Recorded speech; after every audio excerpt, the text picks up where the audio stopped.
Good morning and welcome to the first virtual KVM forum. I'm Marc Zyngier. I work for Google, and together with Christoffer Dall, we're presenting the work we have done to try and revisit the way KVM ARM64 presents interrupts to its guests. And without telling too much of the content of the presentation, the title is quite explicit. We basically want to remove the interrupt controller from the picture, or at least try to. Why would we be doing that? Well, hypervisors are quite complex. They are very complex pieces, has to be said. And yet they are reliable. I mean, we're in the business of building a very reliable hypervisor. But then is this thing called confidential computing or trusted computing that is becoming extremely visible. And security in the hypervisor has always been a concern, but it's now even more of a concern. And there's things we can do to make that better or to make us feel better about it. We can review, audit our code. And yes, for those of you who are reviewers, developers, this is hard. It takes a lot of energy, dedication to properly review code. We can harden things, make it more difficult for bugs or exploits to appear. Again, that's very useful, but it tends to be reactive. Ideally, we would prove that our code is correct. That's not practical at scale, especially when you look at the size of something like Linux. So an idea is to reduce the part of the hypervisor that we trust by deprivileging some of it and only making the ultimate core of the hypervisor trusted.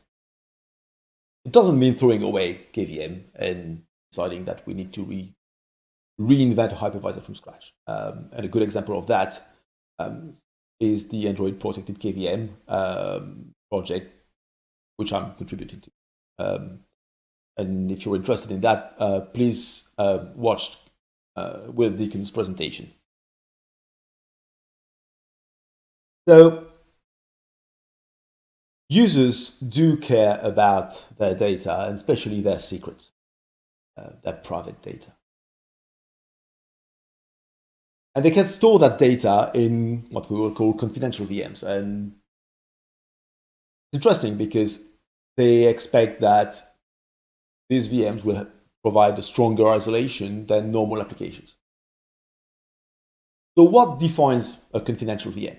Well, it's private state in general. That's the CPU state. You don't disclose your registers to the third parties. Your memory is strictly private, either unmapped or encrypted. You rely on things like time passing monotonically, as in doesn't go backward. That's also very important.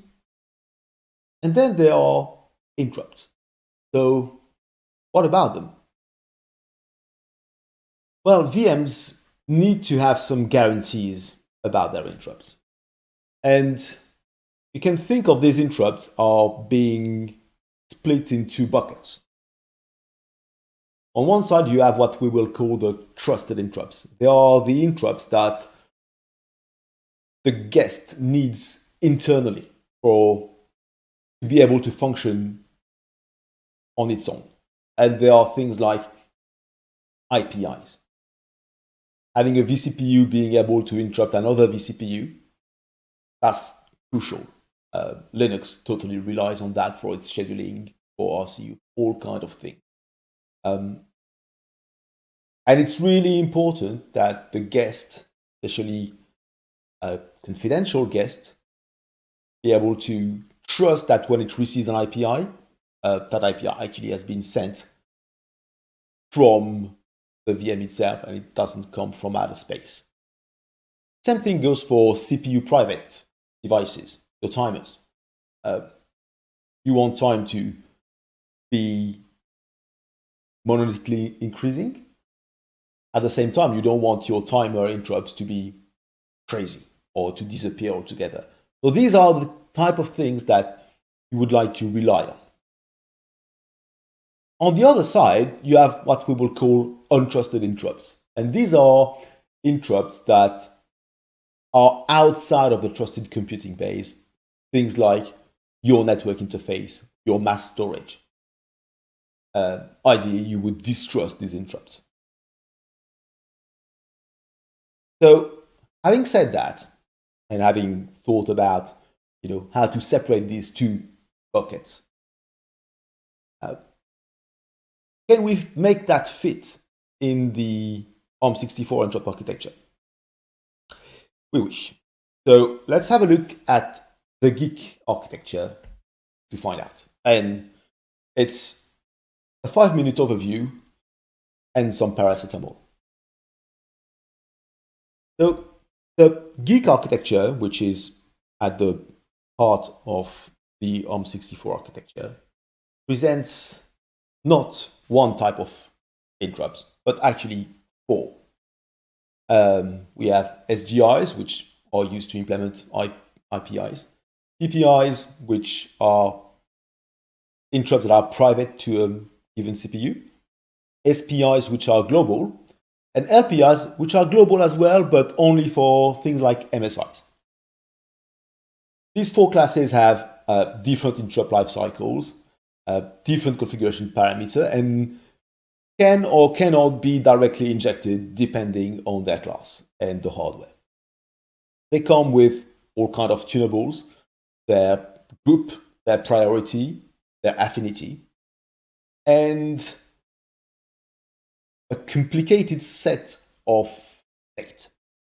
So you have the notion of an interrupt being pending, being active, being enabled. But you also have active priorities, which are both per priority and per CPU, and the concept of running priority, which is per CPU.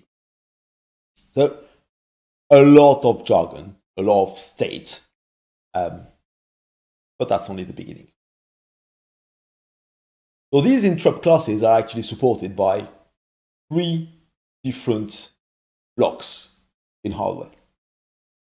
So distributor and redistributor are extremely similar. The redistributor is at the per CPU level and deals with SGIs and PPIs, so your private interrupts and IPIs. The distributor deals with SPIs, which are global interrupts. So it implements the routing of these interrupts to the various CPUs. Both of these blocks are entirely MMIO based. And then on the side, you have the ITS, Interrupt Translation Service, which deals with LPIs, this thing we use to implement MSIs. And that block is partially MMIO based, but also uses in-memory command queues and tables. The inside joke for those familiar with the GIC is that the ITS implements page tables for interrupts. And that's actually the case. And the ITS is what is required for the architecture to provide direct injection. And that was only for the physical side. Now, on the virtual side, when we implement a hypervisor, what facilities do we get? Well, the only thing we have is that the architecture virtualizes the delivery of an interrupt. It's the only thing. So you have 2 ways of ensuring that an interrupt gets delivered to a guest, either by putting that interrupt in what we call a list register, or a set of list registers, which are registers private to a CPU, but that actually represents a global state. If you think that's a good idea, think again. And then we have direct injection, which we would love to have everywhere. Unfortunately, the GIC only does that for LPIs if you have GIC v4.1 and some form of SGIs if you have GIC v4.1. So sorry, LPIs GIC v4.0, SGIs GIC v4.1. And frankly, setting that up is terribly complicated. But it exists. For everything else, which is the whole infrastructure, the hypervisor has to emulate it. Distributor, redistributor, and ITS, there is zero support coming from the hardware. It has to be entirely done in software. Fun. So what does KVM ARM64 do about the GIC architecture? Well, it's quite painful. We support the whole gamut of the architecture. But if you look at the way it works, there's a lot of state duplication between emulation and injection. So a lot of things happen behind the hypervisor's back. Remember these list registers. If you put an interrupt in a list register and get the vCPU running, and that another vCPU needs to, for any reason, need to introspect that state, it's hard because, oh wait, the state is actually private to a CPU, and other CPU cannot observe it. So you need some synchronization between the two physical CPUs to get the vCPUs out of the VM so that you can synchronize the state. It means physical IPIs. It's hard to get it right, and it's even harder to make it performant. There's a lot to emulate. You have literally hundreds of registers with complex semantic at both the distributor and redistributor level. We have very complex ITS commands that require global synchronization, and the opportunities for bugs are everywhere. An interesting thing to try and do would be to deprivilege that part of the GIC emulation. And let's say, like on x86, try and move it to user space.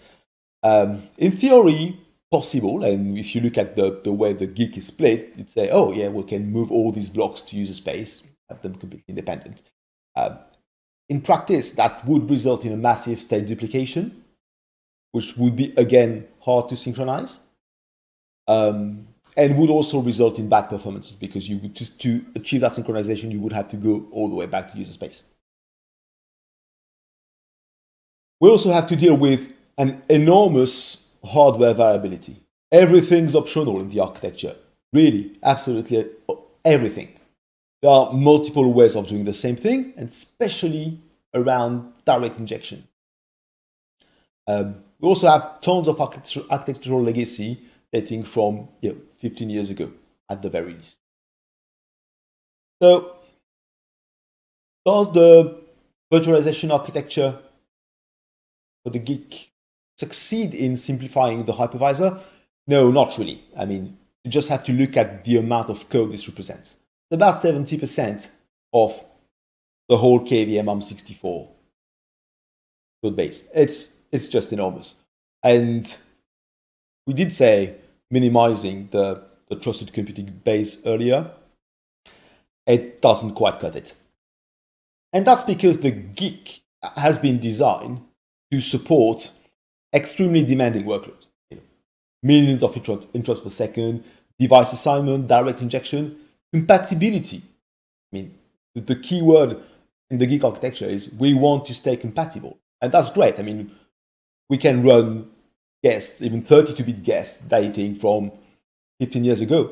They will just run. But that puts the complexity in the hypervisor instead of putting it in the guest. So what if we could introduce an interrupt controller architecture for workloads, not any workload, but only those who are, let's say, mostly compute bound, not IO bound. And that do not do device assignment. Literally compiling your kernel in the VM, that kind of thing. Only joking, but yes, for example. And can we make that hypothetical architecture as simple as possible and move the complexity to the guest instead of having it at the hypervisor level?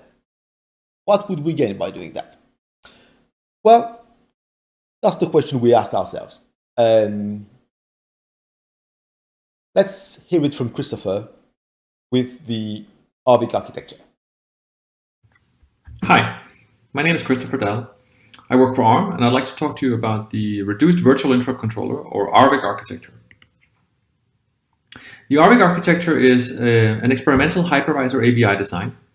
It's publicly available in what we call an alpha state, which means that it's subject to change or withdrawal. The rVIC architecture is a minimal set of API calls used to implement a virtual interrupt controller on rV8. It seeks to have minimal impact on the hypervisor TCP and minimal impact on the in-VM kernel's complexity. The rVIC is designed to support split-mode hypervisors that have a trusted small TCP and a non-trusted larger codebase. The rVIC provides per CPU interrupts, and all interrupts have edge-triggered semantics. We do provide a resample operation to support level-triggered signals. The rVIC provides routing of virtual interrupts between virtual CPUs. And the rVIC provides support for threaded interrupt handling. The rVIC architecture actually describes two separate components. The rVIC is the per vCPU interrupt controller implemented in the trusted hypervisor. And the rVID is the per VM virtual distributor implemented in the non-trusted hypervisor. There is one rVIC instance per virtual CPU, and the rVIC instance signals interrupts to a virtual CPU using standard rV8 virtualization mechanisms, such as the virtual RQ bit in the hypervisor control register. The rVIC exposes a hypercall interface to the VM, which allows the virtual CPU to receive and handle interrupts, enable and disable the entire rVIC instance, mask and unmask individual interrupts, and to send IPIs. The rVID has a single instance per VM, is used to route interrupts to different vCPUs and their rVIC instances, and it exposes a hypercall interface that allows the VM to map an interrupt source to a specific rVIC instance with a given interrupt ID. The rVIC introduces the concept of trusted interrupts, and trusted interrupts are managed by the trusted hypervisor. An example of a trusted interrupt is an IPI, where the VM can trust that the IPI was actually issued from another virtual CPU within the VM. Another example is vCPU local interrupts, for example from the generic timer, where the VM can trust that if it sees an interrupt signal from the timer, that the timer actually has asserted its signal. On the other hand, you have non-trusted interrupts, which are signals that can be generated from outside the trusted hypervisor in the non-trusted hypervisor. And then an example of non-trusted interrupts would be virtual peripherals implemented in the non-trusted hypervisors, such as complicated devices like VirtIO. And all non-trusted interrupts can be spoofed by non-trusted software, meaning that the VM software has to be resilient against spoofed interrupts of this kind. All interrupts can trust their mask status on the rVIC instances. The rVIC introduces a fairly limited set of commands. You can request the ABI version of the rVIC implementation. You can use the rVIC info command to query how many trusted and non-trusted interrupts are implemented across all the rVIC instances in the system. You can enable and disable entire rVIC instances. You can set and clear the mask status of individual interrupts. You can query the pending status of an individual interrupt. You can acknowledge a pending interrupt and obtain whatever interrupt ID is pending currently. You can clear the pending state of an interrupt. And you can signal an interrupt on another rVIC instance. Finally, you can also resample the state of an interrupt, which is useful for level triggered sources. And And a number of these commands work across rVIC instances or across virtual CPUs. And that is really useful for rerouting interrupts and to quiesce the system. The rVID only exposes two commands, map and unmap. Map maps an input signal to a target rVIC instance with a particular interrupt ID, and unmap tells the rVIC to not signal any interrupts at all for that device. In terms of future direction, we would like to evaluate the usefulness of the rVIC architecture for things like Google PKVM and also for other use cases. We plan to add a priority scheme to the rVIC, which can be used to support pseudo-anonymize in Linux, and also to support other operating systems which require priority support.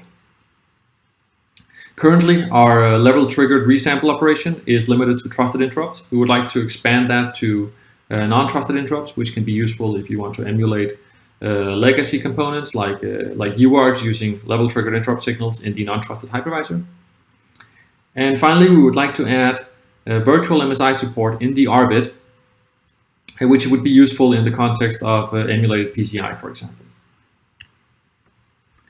So ARM would like to welcome any feedback on use cases or on changes to the rVIC or rVID concepts in the rVIC specification. And you can email me directly for any suggestions. Thank you. Thanks, Christoffer. So what about the rVIC and KVM?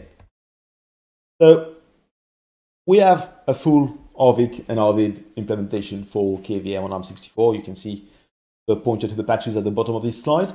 That's tiny, absolutely tiny, 1,100 lines of code, which is less than a tenth of the EV3 equivalent. And most of the changes are about moving the VGIC, which had its fingers in every pie of the ARM64 tree, into its own box and keep it there. So it was about defining a clean interface. Always a good thing to do. We have some very, very sketchy code for KVM tool. It's basically a huge hack, which is DT only, doesn't deal with live migration like the rest of KVM tool. It's really a way to get things started.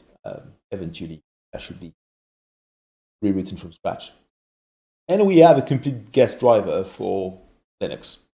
It's about the same size, about 900 lines of code, plus a bit more for the MSI support, which we'll talk about later. And frankly, it was a good opportunity to clean the ARM64 SMP code and especially the IPI code. So yeah, not a bad thing to do. How bad is it? Well, it's acceptable, let's say.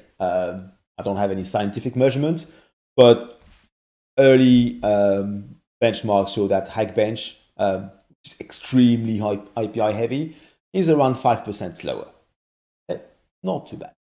I mean, 5% is huge, but in the grand scheme of things, given how this PV interrupt controller is implemented, it's not horrible. Kernel compilation, which is the benchmark I actually care about, shows actually no significant difference, which is quite amazing. So it's very trap heavy, but turns out that interacting with the hardware isn't free. I mean, it has a huge cost. All these system registers, all this save restore we have to perform is also very expensive. And not having any cross CPU interaction really helps here. So definitely more analysis is required. We want to find out whether we can improve things or maybe things are worse than we think. But honestly, for now, it's all right. And to be honest, performance wasn't the key point for the design. It was the simplicity. And I think for that, yeah, we seem to have achieved a goal.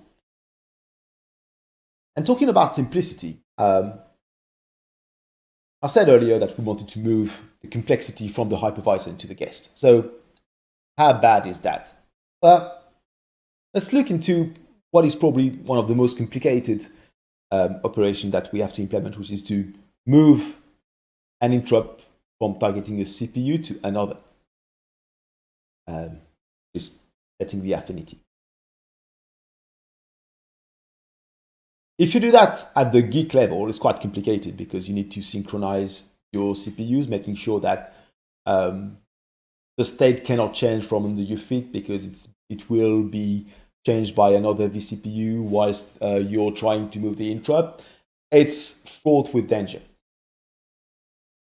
If you implement it entirely in the guest, like we do with the rVIC, and you can look at the code that is here, it's extremely simple, although it's logically what you would do at the hypervisor level as well. So you mask the interrupt at the old CPU level, you sample the pending state, you map it onto the new CPU, and if it was pending, you inject that interrupt, you clear the pending state on the old CPU, and you clear the masked state on the new vCPU, and you're done. The difference here, well, there's no locking.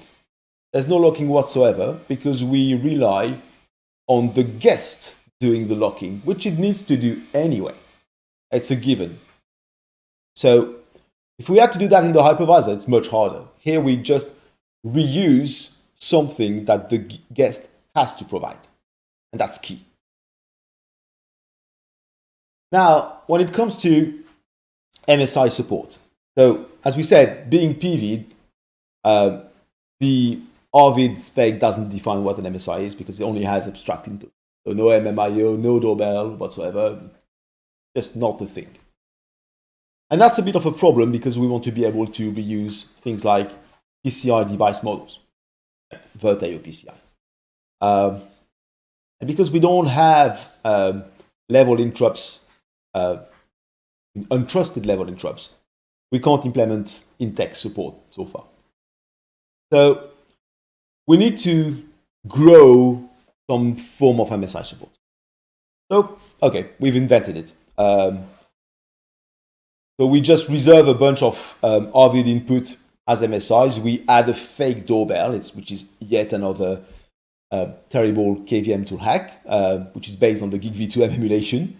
That definitely needs reworking. So that to be independent of the rVID, basically what we need to do is create a separate virtual block that is in front of the rVID and which only provides input to the rVID. Or we need the rVID to grow some MSI support. But anyway, that needs to be changed. But as a proof of concept, not too bad. So where do we take this? So we managed to demonstrate a few things. It's possible to PV an interrupt controller with actually very little. All we need to be able to do is to inject signal and exception to the guest and take a hypercall. Yeah, most architectures are capable of that. Guests don't always require feature-rich architecture, which is great because the rVIC provides extremely little. And we managed to keep it small. It's easy to review, it's easy to audit, and more importantly, it's easy to prove properties about it. And frankly, the way I see it, it's a very interesting tool to prototype new interrupt architectures, try new semantic. We're freed from the hardware. We have both the host and the guest. We can play with that. We can invent new things, and we can see where that takes us. Also, as I said in the first point, because it requires so little, could it have a life on other architectures? Can we have a cross-architecture interrupt control architecture? I guess we'll find out. And with that, I thank you.